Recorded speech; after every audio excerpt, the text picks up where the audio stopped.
Assalamualaikum warahmatullahi wabarakatuh. Bismillahirrahmanirrahim. Alhamdulillahi rabbil alamin. Wassalatu wassalamu ala sayyidil awwalin wal akhirin, sayyidina wa maulana Muhammadin wa ala alihi wa sahbihi ajma'in. Allahumma inna nastahdi li arsyadi amrina wa zidna ilman yanfa'una. Halaman 14. Wa an Safwan bin Asad radhiyallahu anhu qala, diriwayatkan dari Safwan bin Asal radhiyallahu anhu, ia berkata, kana Rasulullah sallallahu alaihi wasallam ya'muruna idza kunna safaran alla nanzi'a khifafana salasata ayyamin wa layaliyahunna.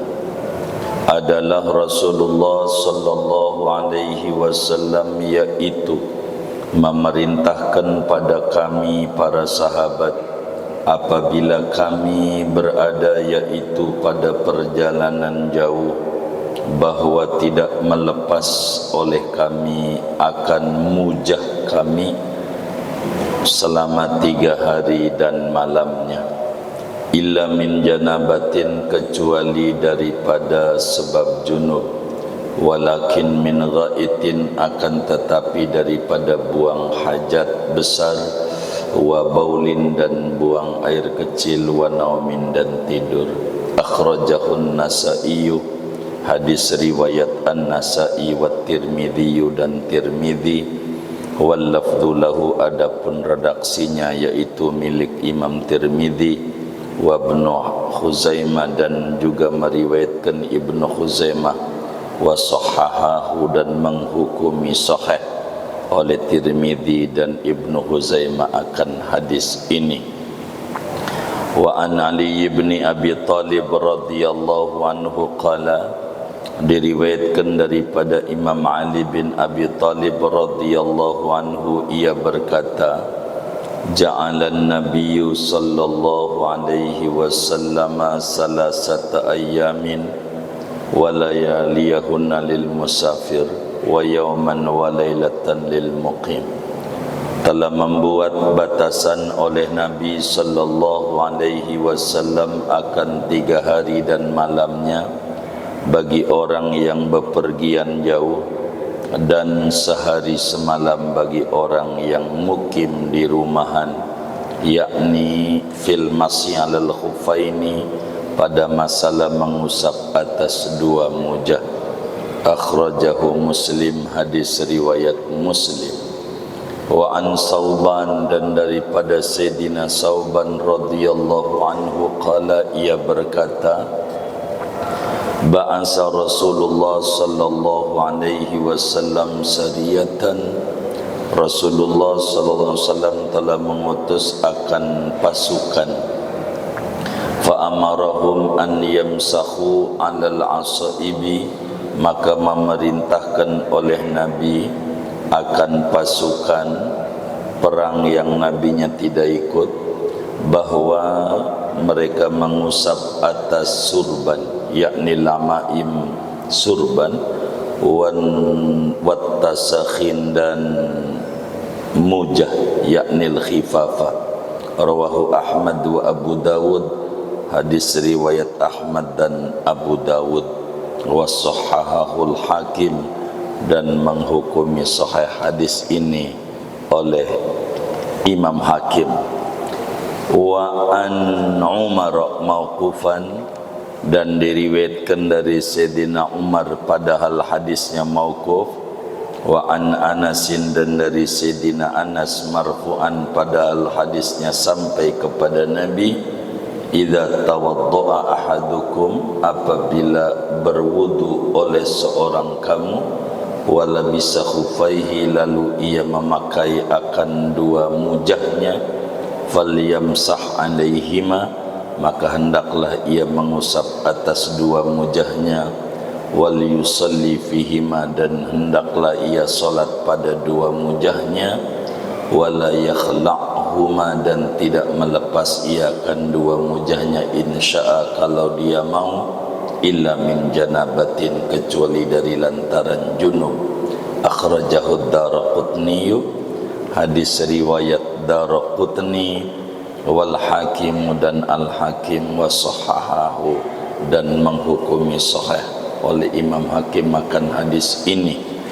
Wa an Ubay bin Imarah, dan dari Ubay bin Imarah radhiyallahu anhu annahu qala, bahwa beliau berkata, ya Rasulullah, imsah alal khufaini,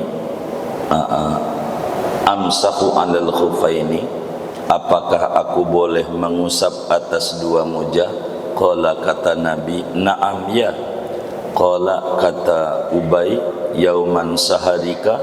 Qala, kata Nabi, na'am, ya. Qala, wa yaumaini, dua harika? Qala, na'am, kata Nabi, ya. Qala, wa salasa, tiga harikah? Qala, na'am, wa masyita, ya, dan apa yang kamu mau. Akhrajahu Abu Dawud, hadis riwayat Abu Dawud, wa qala, dan berkata, ya laisa bil qawi, tidaklah hadis ini yaitu kuat. Wallahu a'lam bissawab. Saudara sekalian, pertemuan ini saya gabung hadis yang banyak karena saudara enggak pakai mujah masalahnya. Jadi, tapi kalau bagi orang yang demen kajian karena dasar ilmiah, ya sebetulnya satu-satu saya harus bedah hadis itu. Cuman karena mujah kan udah saya enggak bawa, enggak dibawa. Oh udah enggak, udah dah kemarin.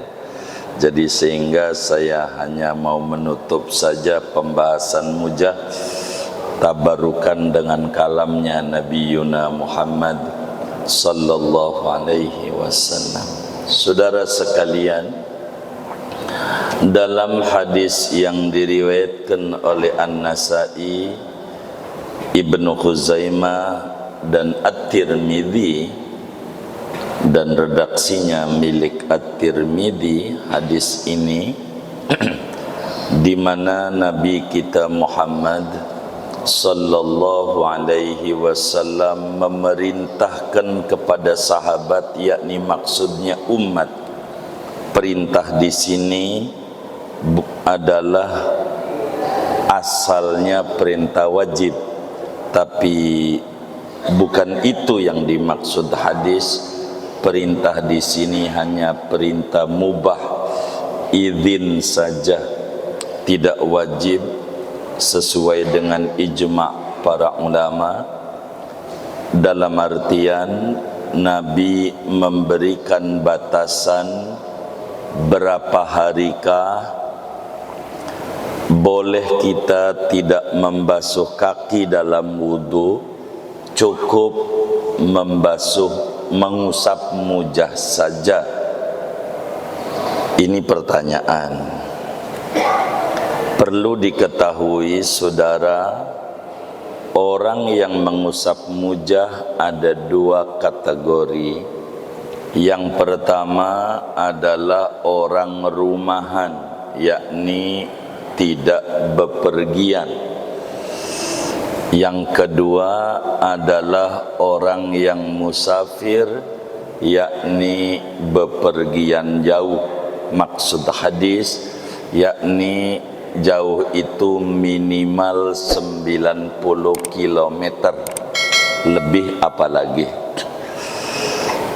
Bagi orang yang mengadakan bepergian jauh sejauh 90 km ke atas, kata Sayyidina Safwan bin Asal radhiyallahu an, agama memberikan izin boleh dalam wudu tidak membasuh kaki, hanya cukup mengusap sepatu dalam jangka 72 jam, 30 3 hari.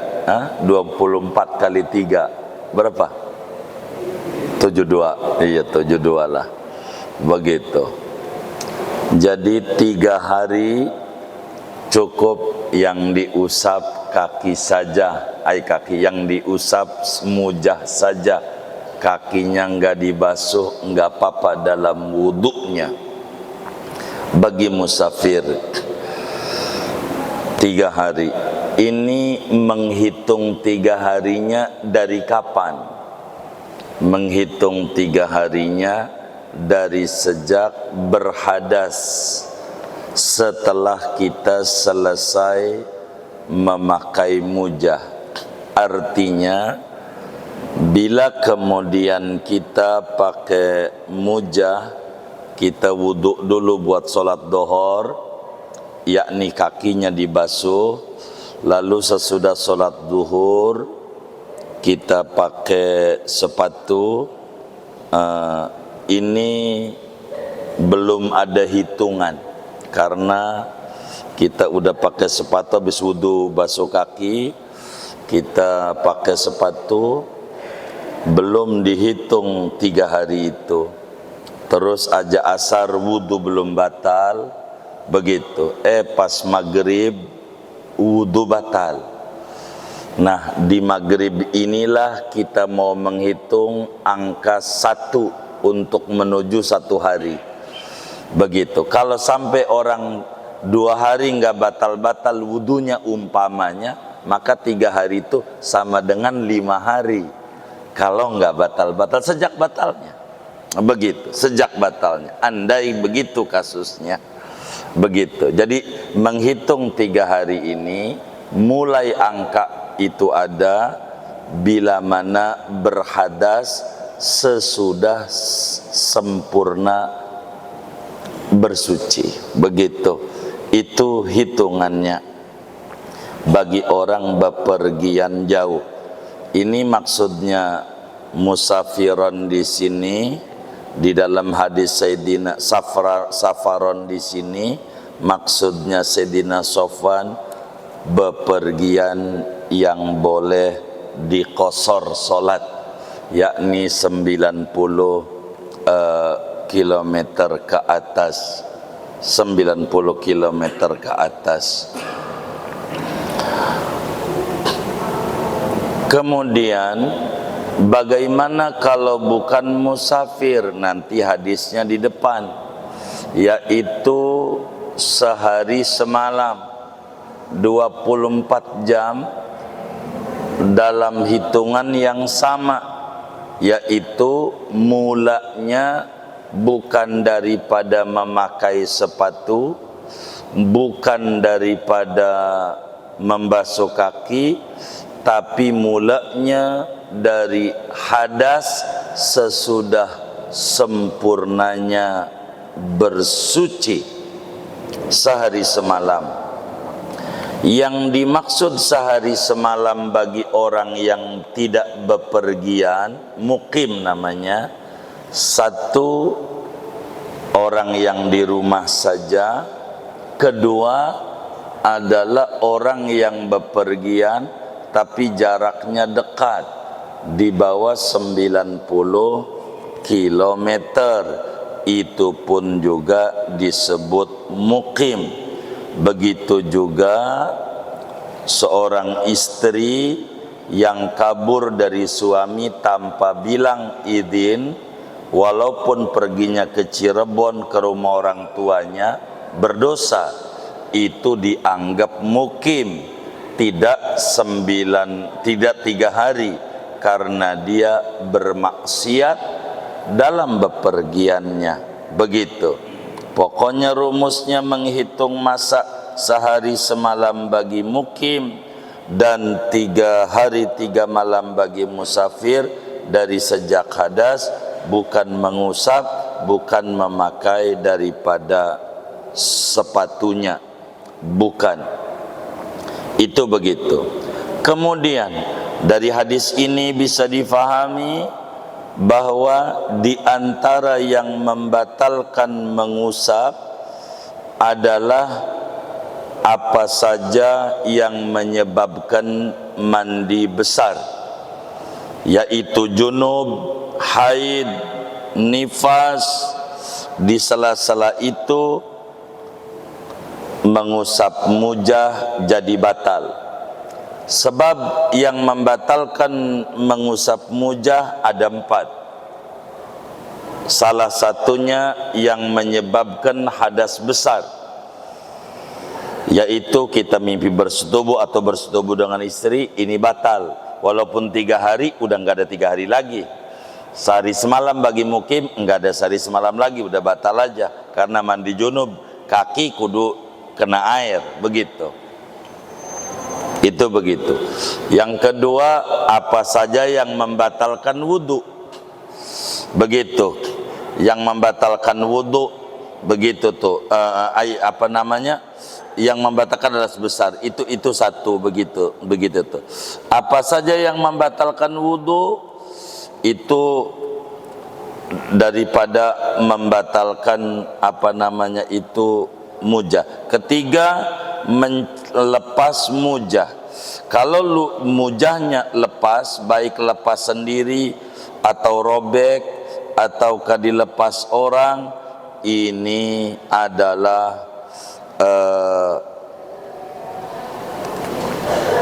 membatalkan daripada mengusap mujah itu begitu. Ketiga, waktu. Daripada hadis ini kita pahami waktu mengusap mujah dari mulai hadas sesudah memakai mujah, bukan daripada memakai mujahnya, bukan juga dari mengusapnya. Kemudian dari hadis ini dipahami walakin min ghaitin wa baulin wa naumin. Kalaulah kemudian itu ghaid, buang air besar, kencing dan juga tidur, ini mengusap mujah tidak batal. Artinya kita kentut, umpamanya yang batal hadasnya, tapi mengusap mujah mah tidak batal. Buang air besar tidak batal, mengusap mujah tapi wudu batal. Tidur wudu batal, tapi mengusap mujah masih boleh selama tidak junub, artinya tidak berhadas besar, begitu. Jadi kembali yang kita fahami dari hadis ini, bagi seorang musafir yang 90 km ke atas, kita bisa fahami dari hadis ini diperbolehkan mengusap mujah 3 hari 3 malam, yakni 72 jam dengan hitungan dari sejak hadas. Kedua, mengusap mujah bisa batal masa yang ditentukan oleh agama bila mana terkena hal-hal yang mewajibkan mandi, bila mana mujahnya lepas, itu begitu. Kemudian perintah Nabi kepada Sayyidina Sofwan dan para sahabat adalah perintah mubah. Jadi sehingga kalau dikata 3 hari, andai kita baru 2 hari kita musafir, mau kakinya pengen dibasuh padahal enggak ada penyebabnya, boleh saja begitu. Hadis berikutnya dari Sayyidina Ali bin Abi Thalib yang Imam Muslim riwayatkan lebih spesifik, karena di depan barusan kita bedah buat musafir saja. Kata Imam Ali, ja'alan nabiyyu sallallahu alaihi wasallam salasata ayyamin walayaliyahunna lil musafir. 3 hari 3 malam bagi musafir. Dalam hadis sebelumnya tidak ngomongin mukim, dalam hadis ini jauh lebih tegas, wa yauman wa lailatan lil muqimi, bagi orang mukim dalam masalah mengusap mujah sehari semalam. Sehingga dari hadis ini secara fikih kita dapat fahami, mempertegas hadis sebelumnya, bagi seorang musafir 3 hari 3 malam yakni 72 jam ini adalah kelonggaran agama bagi musafir. Kedua, lebih terang, non musafir yang di bawah 90 km kategorinya mukim, itu masaknya hanya 24 jam terhitung dari hadasnya dia sesudah memakai khuf, bukan dari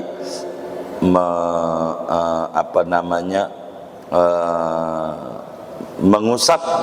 Begitu.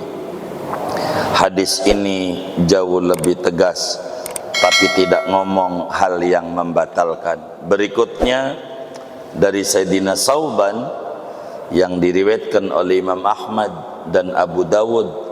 Imam Hakim dalam kitab Mustadraknya menjelaskan juga hadisnya sahih, kata Imam Hakim.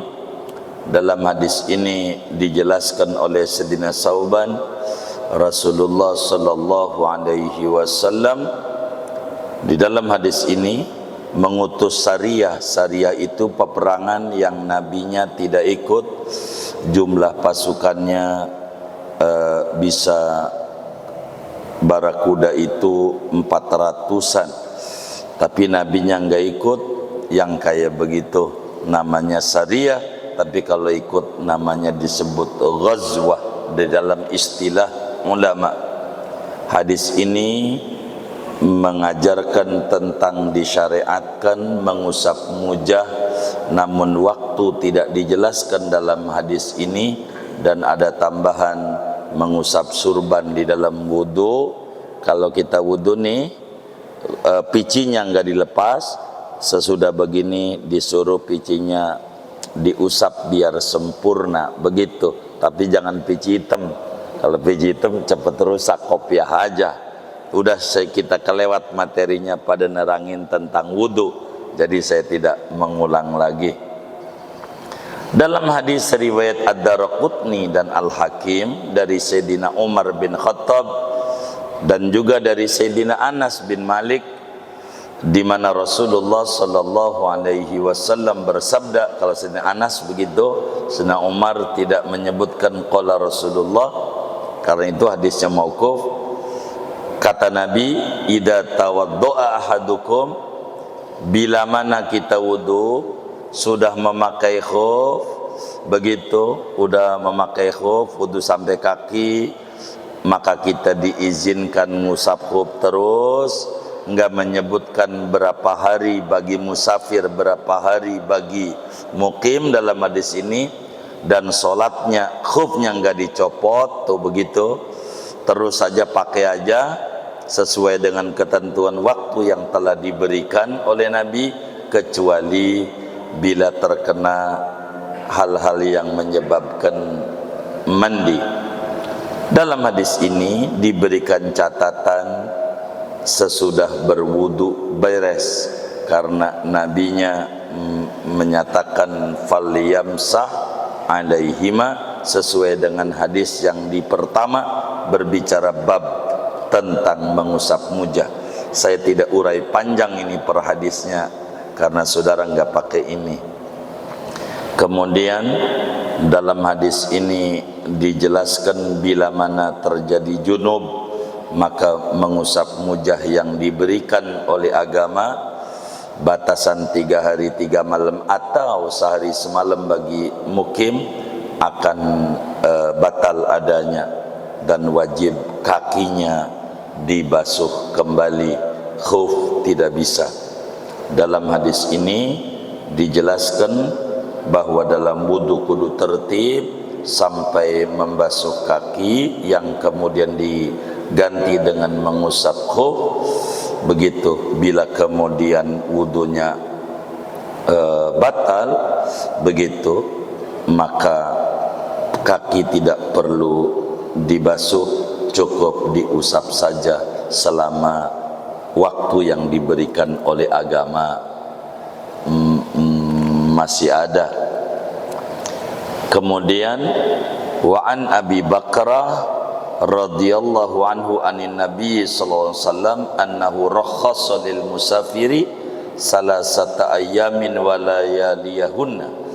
Dari Abu Bakrah radhiyallahu taala an, dari baginda Nabi sallallahu alaihi wasallam, annahu bahwa Nabi rakhasa, yaitu memberikan rukhsah, dispensasi agama, lil musafiri, kelonggaran bagi orang musafir dengan perjalanan jauh, salasata ayyamin, 3 hari, walayaliyahuna, dan malamnya, walil muqimi yauman walailatan, dan bagi orang mukim sehari dan semalam, idza tatahhara, apabila telah berapi bersuci, fala bisa khufaihi, lalu ia memakai 2 khufnya, an yamsaha alaihima, bahwa mengusap atas 2 khuf saja. Akhrajahu Daraqutni wa sahahu Ibnu Khuzaimah, dan menghukumi sahih hadis ini Ibnu Khuzaimah. Artinya saudara, dalam hadis ini menegaskan uraian sebelumnya, pembatasan mengusap mujah bagi orang yang bepergian 90 km ke atas bukan maksiat adanya 3 hari 3 malam. Inilah memperkuat hadis sebelumnya. Kemudian wajib berwudu, membasuh kaki sebelum kita mengenakan 2 mujahnya seperti hadis-hadis sebelumnya. Kemudian memperkuat hadis Ali, di mana bagi orang mukim sehari semalam, termasuk mukim adalah orang yang musafir tapi di bawah 90 km, atau orang musafir 90 ke atas tapi perjalanannya adalah maksiat. Mengusap mujah merupakan rukhsah, kelonggaran dari agama, sebagai mengganti membasuh kaki dalam wudu saja, tidak ada hubungan dengan urusan mandi. Sahabat menyebutkan ini adalah rukhsah, kelonggaran dari agama, meski hukum asalnya yang namanya kaki kudu dibasuh.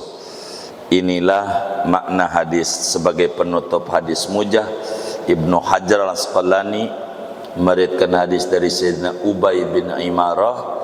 Waktu beliau nanya sama Nabi, ya Rasulullah, bolehkah saya mengusap mujah?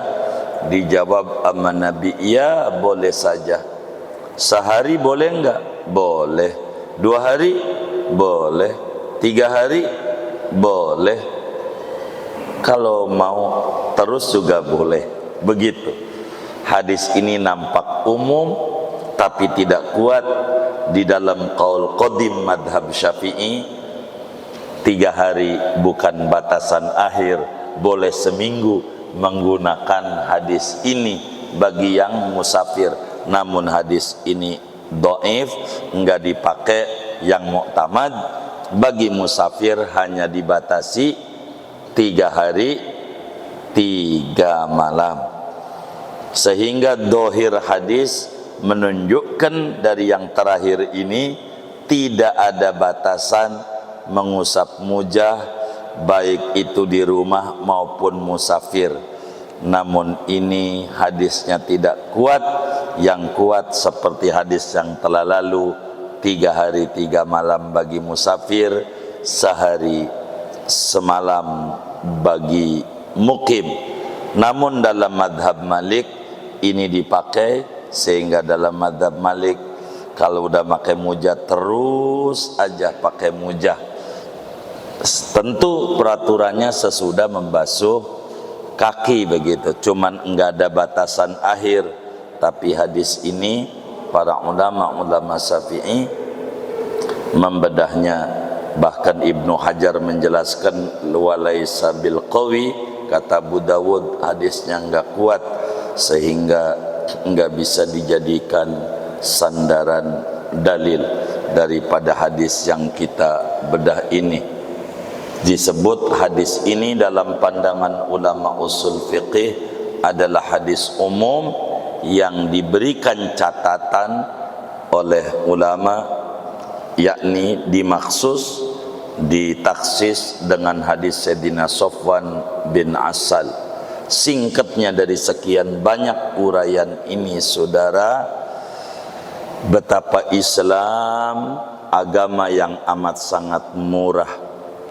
Wa ma arsalnaka illa rahmatan lil alamin. Rasulullah SAW hadir di tengah-tengah kita. Afrika itu kadang iklimnya panas dan dingin. Kalau dingin-dingin sekali amat sangat repot, maka cukup kaki enggak usah dibasuh, usap aja mujahnya. Sayang hari ini enggak saya bawa lagi, ini kelupaan ini kawan kita yang nemenin begitu. Tapi contohnya sudah saya bawa pertemuan yang lalu, nanti dilihat saja itu di video begitu. Untuk kemudian mana sih yang dimaksud dengan mujah, sehingga boleh kita mengusap mujah begitu bagi orang-orang yang di daerah dingin, sehingga kaki nggak perlu dibasuh. Inilah rahmat yang dibawa oleh Nabi Muhammad sallallahu alaihi wasallam. Semuanya diayomi oleh Nabi. Karena itu bukan rahmatan lil muslimin, bukan rahmatan li bani Adam, tapi rahmatan lil alamin. Semuanya dapat rahmat daripada Nabi kita Muhammad sallallahu alaihi wa alihi wa sahbihi wasallam. Jadi diaturlah oleh agama, sehingga kadang satu materi yang sama jawaban Nabi berbeda. Inilah rahmatnya Nabi, bagaimana cara menghadapi kasus. Walaupun kasusnya sama, orangnya berbeda, akan berpengaruh pada hukum. Itulah Nabi. Satu hari contoh, Nabi ditanya oleh sahabatnya, "Ya Rasulullah, saya siang hari cium bini di bulan Ramadan, bagaimana puasa saya?" Kata Nabi, "Tidak batal." Selang sejam ada yang datang lagi sama Nabi, "Ya Rasulullah, saya ini nyium bini siang hari bulan Ramadan, bagaimana?" Batal. Begitulah rahmatan lil alaminnya Rasulullah SAW. Orang yang tidak mengerti rahmat lil alamin akan menuduh ini Nabi plin-plan begitu. Kok jawabannya tadi nggak batal sekarang batal? Ini karena dia tidak mengerti, tertutup basirahnya. Tapi bagi yang mengerti enggak begitu. Kenapa itu Nabi bilang nggak batal? Karena yang nanya umurnya 81, bininya 80 begitu. Maka Nabi jawab tidak batal. Kenapa selang sejam dijawab batal? Karena yang nanya umurnya 18. Sebetulnya sama angka itu, cuma dibalik doang tuh. Yang depan taruh di belakang, belakang taruh depan doang. Begitu. Nomor 18. Jadi sehingga Nabi bilang batal. Jadi yang pertama, kenapa enggak batal? Kalau kata orang-orang menyebut istilahnya perjuangan hidup. Begitu. Jadi berjuang aja belum tentu hidup, apalagi kagak berjuang begitu. Kalau yang kedua, kenapa dikata batal oleh Nabi? Karena kategorinya pandangan hidup. Baru mandang aja udah hidup, apalagi megang. Begitu. Yang kayak begini nih masuk kategori sutet begitu. Jadi tegangannya ekstra tinggi, bener nggak? Begitu. Yang kayak begini nih batal. Itulah rahmatan lil alamin. Begitulah Rasulullah SAW dalam menjawab persoalan. Ketika sahabat pengen ikut berperang sama Nabi, "Ya Rasulullah, saya pengen menjadi mujahid, saya pengen perang, pengen menjadi syahid." "Ibumu bagaimana?" "Ibu nggak ngasih."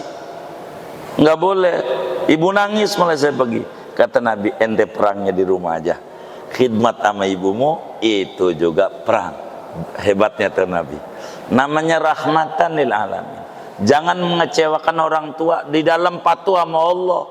Ya jihad perintah Allah. Tapi juga jangan sampai orang tua menjadi durhaka. Ridho Allah fi ridhol walidain. Allah si ridho ente perang, tapi orang tua enggak ridho. Jangan begitu. Orang tua murka, Allah jadi ikut murka. Hebatnya itu ajaran yang dibawa oleh Nabi. Sehingga maskhul khuf yang di kita punya negeri enggak umum di kita punya negeri. Maka saya pada akhirnya saya singkat supaya saudara tidak merasa jenuh. Ngajinya kok tentang mujah mulu, saya kagak punya ini.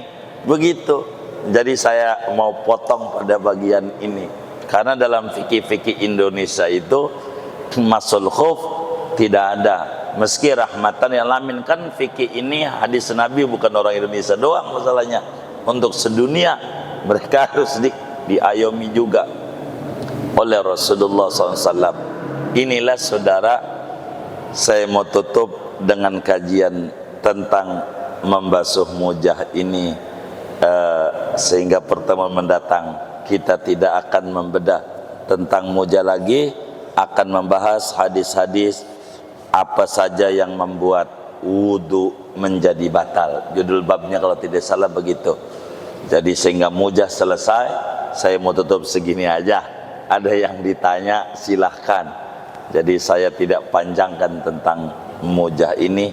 Kalau ada yang kurang jelas tentang mujah atau yang lainnya, kami silakan saja bedah, sebab nanti ke depan tidak ngomongin mujah lagi. Wallahu a'lam.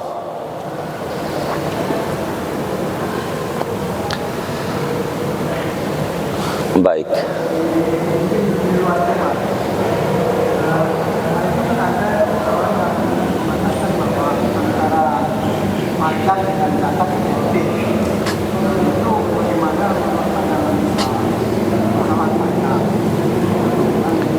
Baik. Apa ini pajak, apa ini zakat? Begini, sebetulnya pajak ini bukan jizyah, tapi turunan materi dari jizyah. Di dalam aturan negara Islam, aturan, ini kita berbicara negara Islam, sistemnya, maka pribumi tidak boleh, muslim gitu, tidak boleh dikenakan upeti oleh negara. Negara nggak ngambil upeti, namanya upeti, pajak gitu istilah kita. Itu nggak diambil oleh negara karena dia pribumi. Sehingga yang diambil adalah bila mana orang asing tinggal di negara kita, ikut usaha di negara kita, maka yang ini digenjot oleh negara Islam untuk mensejahterakan masyarakat sekitarnya. Ini teori negara Islam, teorinya. Sehingga orang asing tinggal di negara Islam itu akan dikenakan upeti yang disebut pajak. Begitu secara umum. Dengan besaran diatur. Sampai pun tidak boleh dia bangun rumah melebihi rumah pribumi. Kalau pribumi rumahnya 2 tingkat, dia setingkat aja.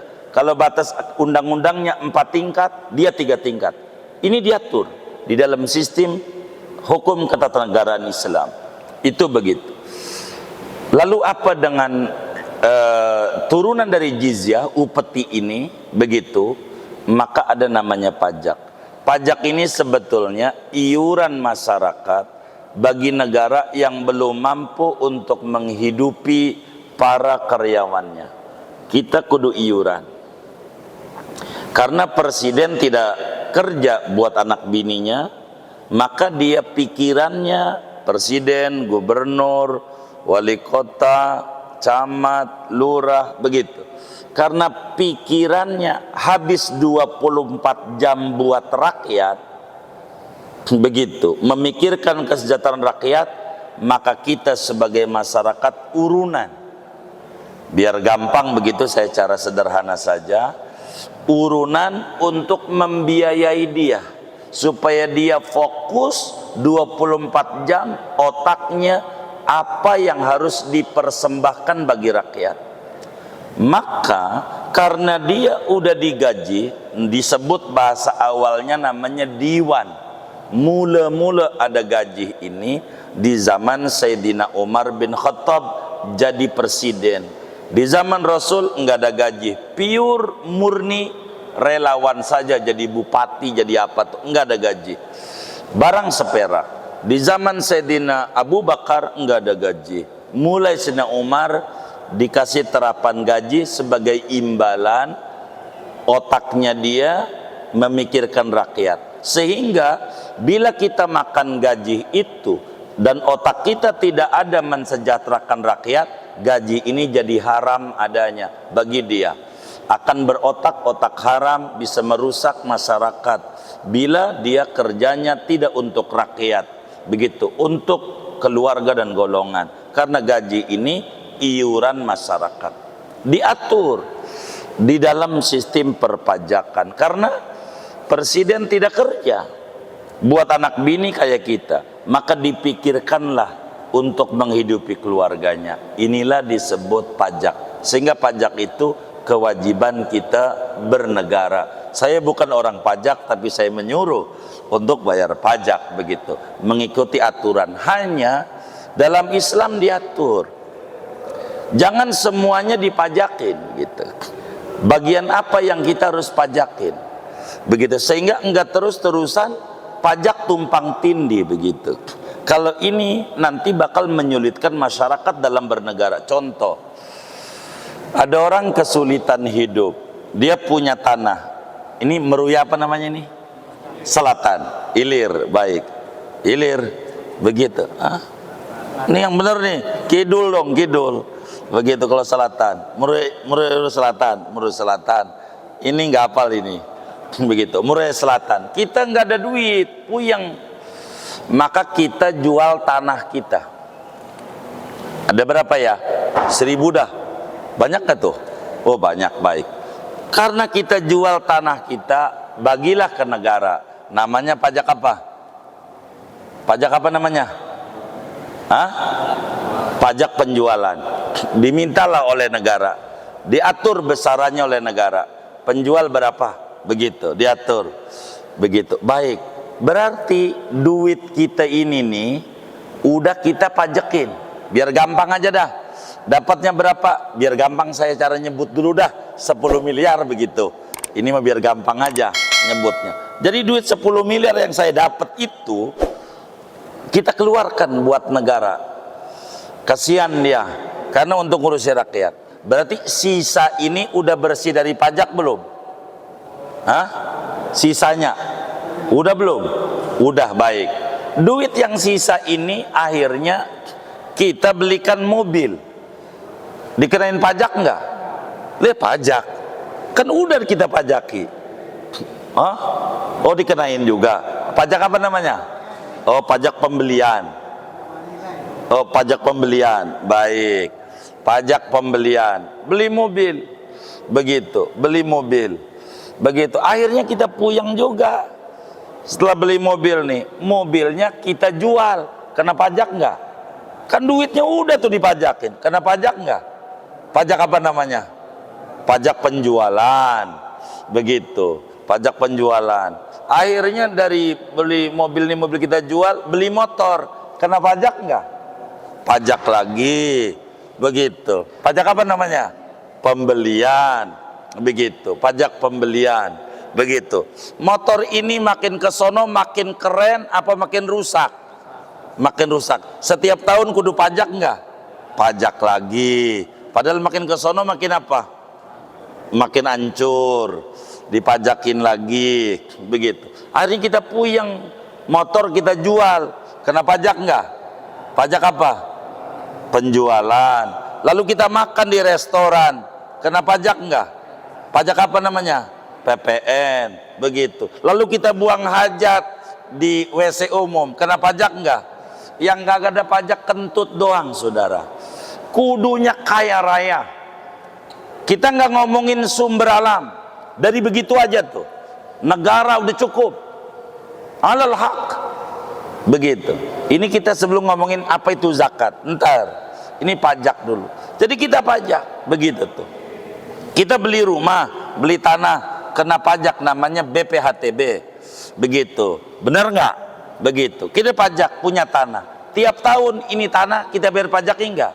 Itu namanya nyewa juga, namanya nyewa juga, enggak ini, begitu. Kasihan rakyat yang tinggalnya di Menteng, mana mantan pensiunan jenderal lagi, begitu. Makin hari makin mahal, duit kagak ada. tambah puyeng dia. Ini sama aja mengusir kepada para pejuang-pejuang ini yang harus dipikirin oleh negara terkait dengan perpajakan. Itu kayak begitu. Jadi pajak tuh banyak banget. Banyak banget. Kita kena PPN, begitu, pajak itu. Jadi banyak pajak. Kalau mau benar rapi negara, maka pajak ini iuran rakyat untuk orang-orang yang ngurusin rakyat. Ngurusin rakyat. Saya nggak paham, apakah kalau kita jadi anggota dewan itu ada pensiunannya? Ada pensiunannya enggak ya? Hah? Ada. Seumur hidup. Hah? Seumur hidup enggak? Seumur hidup. Walaupun jadi dewan cuma 5 tahun. Ya habis saja dah duit negara kalau kayak begitu mah. Pantas saja rebutan. Begitu kalau memang kayak begitu. Saya sih jujur enggak mendalami pada bagian ini. Hah? Iya udah kagak kerja, enggak ngurusin, enggak apa dia dapat gaji. Gaji apa? Begitu. Udah enggak kerja. Begitu. Gaji melek. Oh gaji buta. Begitu. Begitu. Ini diatur mestinya. Kalau begini ya orang bakal rebutan jadi anggota dewan dong. Kalau kayak begini nih, ngurusin kagak apa kagak. Kayak begitu. Udah berhenti, masih terus saja begitu.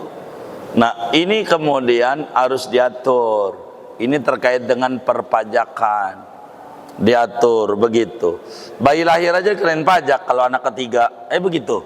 Ya Allah, anak brojol ente, pajak juga. Tuh ngangguk juga tuh. Begitu. Jadi nih mohon maaf, kita ngomongin zakat lagi. Zakat itu nilainya 2,5% dari harta kita. Tentu dengan batas aturan. Siapa yang dikenain zakat? Sebetulnya pajak juga kudunya begitu.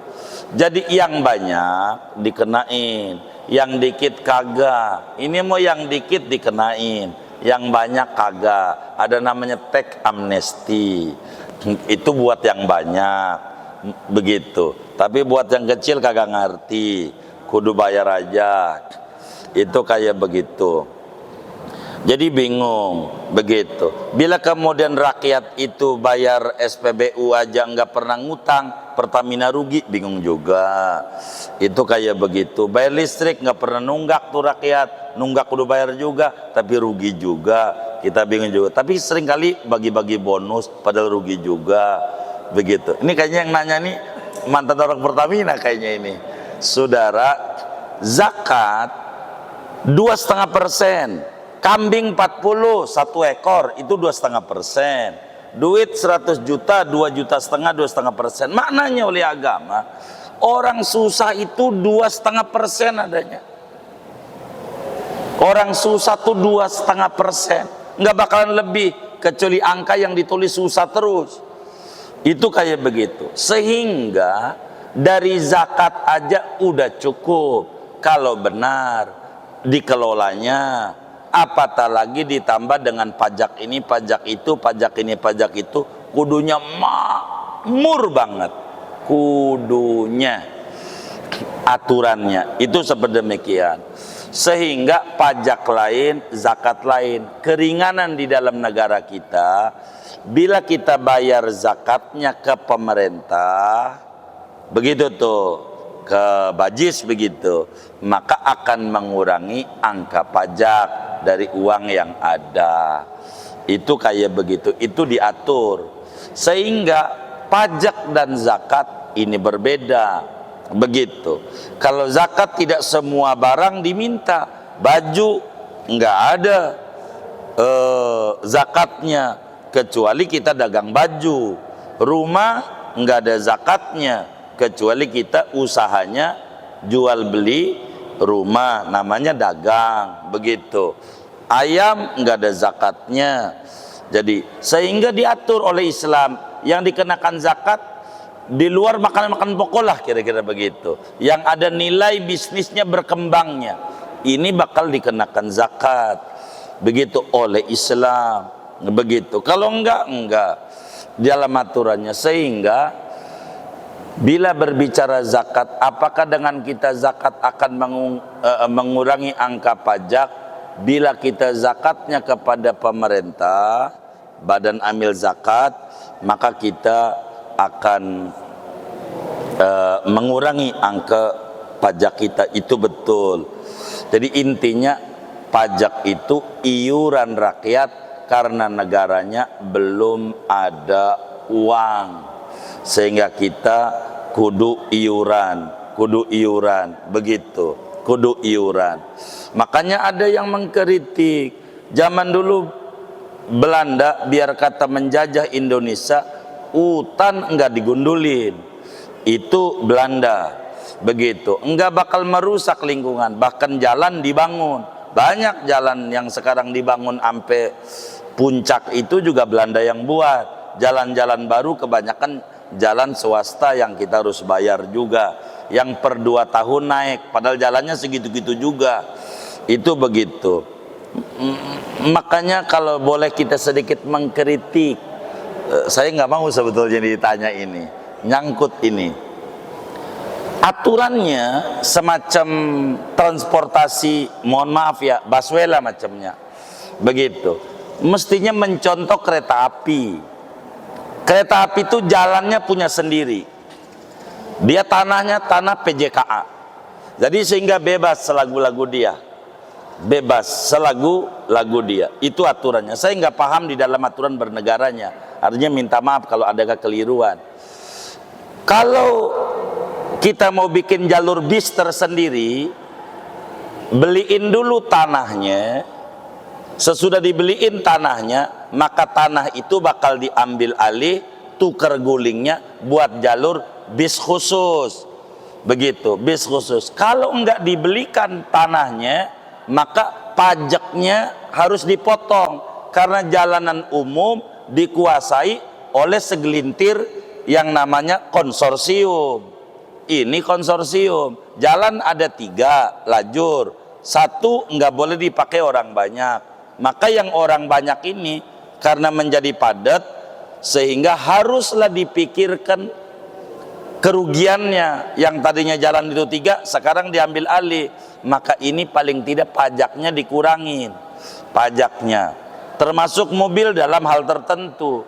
Kalaulah kemudian kita mobil ada ganjil genap peraturannya, mobil dipakai cuma 6 bulan. Begitu, karena besoknya lagi 6 bulan buat genap. Mestinya pajaknya dikurangin, jangan dilebihin, mestinya. Tapi kata yang mengatur, ente belum jadi pejabat. Kalau ente jadi pejabat, kayak gue juga, mungkin begitu juga kali. Begitu. Bagaimana harus narik-narikin duit mulu? Ini menjadi kendala dalam bernegara. Mungkin harus ditata ulang. Contohlah negara-negara barat, bagaimana majunya mereka, karena mereka tidak mengenal zakat, mereka mengenal pajak. Maka kita harus pahami aturan ini dengan baik. Saya yakin pemerintah kita kalau mengkaji betul-betul ketatanegaraan Islam, pajak bakal berkurang. Rumah pajaknya sekali aja, saat beli aja, besok lusa tidak dimintain lagi. Kalau dimintain lagi namanya sewa juga namanya, bukan beli. Kalau begitu puyeng nanti akhirnya. Orang makin kemari bukannya makin punya duit, makin pensiun, makin bokeh dia. Bokeh ditekan mulu, puyeng dia, puyeng. Kan kasihan. Maka negara harus berpikir ulang bagaimana cara mensejahterakan rakyat, diatur dengan baik. Ini diantara cara dalam bernegara yang baik. Tapi semuanya harus merenung ulang cara bernegara dengan baik terkait dengan sistem perpajakan yang ada. Jangan sampai kemudian kita pajak, nabung cuman 1 juta, 2 juta, kena pajak mulu tiap ini. Repot juga, padahal udah ada iuran juga yang namanya iuran bulanan buat bayar buku. Termasuk SIM. Saya pernah menyinggung juga sedikit, lalu disentil juga oleh kawan kita. Makin ke sono bawa mobil, makin pinter, makin bodoh. Nah, kita naik motor, makin ke sono naik motor, makin bodoh apa makin pinter. Terus ini tiap 5 tahun ganti ini, buat gantiin apaan? Kan makin pinter ke sono. Begitu. Ini untuk apa ini? Itu juga harus dipikirkan. Tapi kata petugas kita, lu pikirin juga dong, gua begitu kata petugas. Ya repot juga kita, suruh banyak mikirin dia, tapi dia kurang banyak mikirin kita. Mestinya aliran dananya pajak motor dalam Islam, pajak motor, mobil, ini larinya buat jalanan. Kalau kita udah dapat duit yang didapat, ini semuanya merambah jalan lagi, beli tanah lagi, membuat jalan baru, akses baru, jembatan segala macam. Dana larinya daripada dana pajak perjalanan. Itu begitu. Kalau kita ngambil dari makanan untuk menekan bagaimana biar pupuk murah, ini cara lari-larinya dalam hukum Islam. Sayang kita kajiannya belum masuk. Insya Allah nanti kalau udah masuk hukum ketatanegaraan Islam, kita bedah satu persatu. Ini baru ngomongin mujah dulu, mujah khub baru, kurang lebih demikian tadi. Wallahu alam. Sudah ya. Wa sallallahu wasallam ala khairil qism Muhammadin wa ala alihi wa sahbihi ajmain walhamdulillahirabbil alamin. Assalamualaikum warahmatullahi wabarakatuh.